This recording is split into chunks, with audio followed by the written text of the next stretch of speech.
In 1982, an information junkie named Mellen-Thomas Benedict was given 6 to 8 months to live. He had developed a severe, inoperable form of brain cancer, and medical intervention of any kind was no longer an option. As he faced his final days, his mind was completely consumed by the escalating global crises of the era. He saw a world sliding toward inevitable nuclear war and ecological collapse, and it filled him with a deep, inescapable despair. This despair calcified into a rigid, hostile worldview. He began to see humanity not as a natural evolution of life, but as a literal, malignant cancer eating away at the planet. That severe psychological hostility created a destructive biological feedback loop.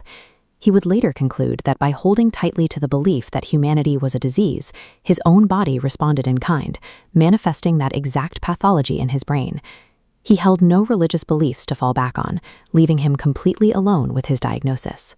As his physical body began to shut down, this hardened cynic was unknowingly stepping into a collision course with the raw mechanics of the universe.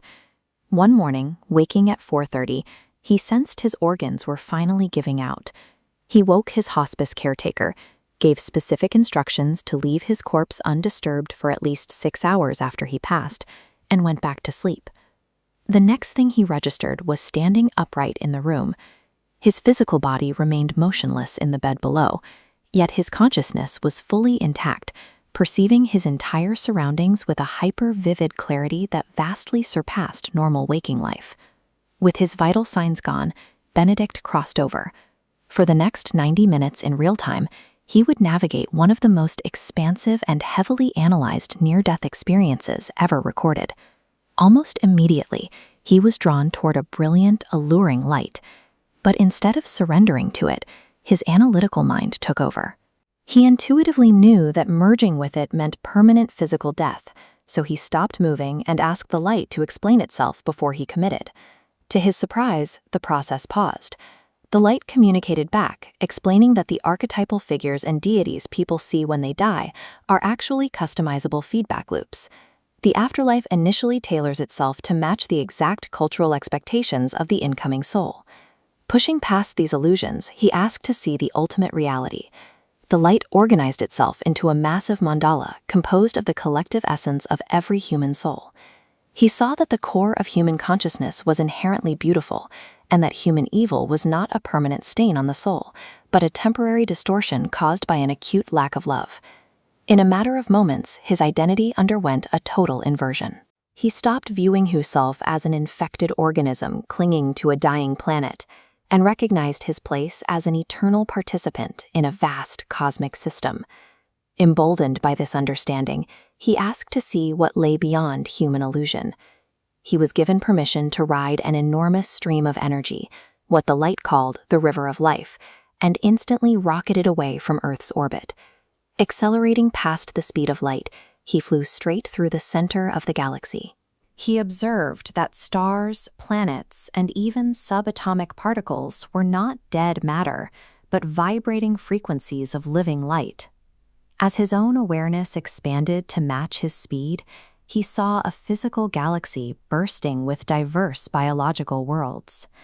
Everything was linked together by a continuously expanding stream of consciousness moving outward. The universe was operating as a highly intelligent biological system. Space itself was entirely alive.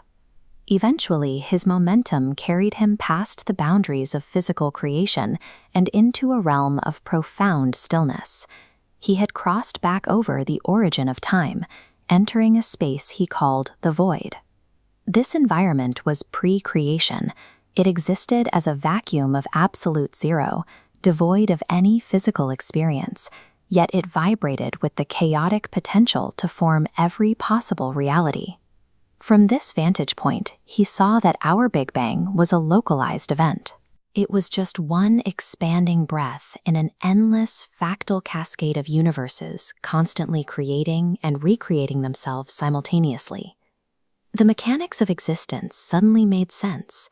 Absolute consciousness was pushing itself into the physical realm to explore its own identity through every conceivable variation of life. Humans and every other living thing were the highly tuned instruments through which the universe was observing, measuring, and physically experiencing its own vastness.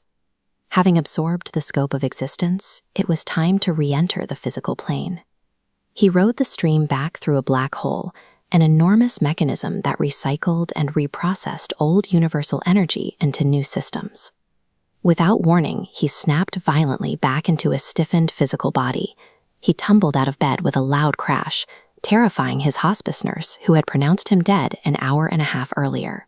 He recovered his physical strength rapidly, and within 3 months, he returned to the clinic for follow-up scans. The doctors found zero trace of the massive tumors. The inoperable cancer was completely gone. The shift from viewing humanity as a disease to seeing it as an essential part of a living system had a direct effect. His internal shift mirrored the external result, a biological reality that no longer supported the presence of cancer. Benedict returned with an intuitive grasp of complex cellular structures, allowing him to consult with university researchers on quantum biology and genetic coding. He provided accurate technical insights that puzzled experts who couldn't explain how he acquired the knowledge. He also viewed global threats through this new lens. He saw that by creating weapons capable of destroying the planet, humanity had created a problem so large it forced us to look past individual conflicts and finally acknowledge our shared existence as a single species. His overarching realization was that humanity spends too much energy trying to escape the physical world, trying to dissolve into spirit or achieve a distant heaven. But the reality of the cosmos is entirely the reverse. God is actively pushing forward into physical form, trying to become us. We are the cosmos dreaming in high definition. As the wonder children of this particular galaxy, our true existential purpose is simply to stay here, hold hands, and fully inhabit the spectacular experience of being alive.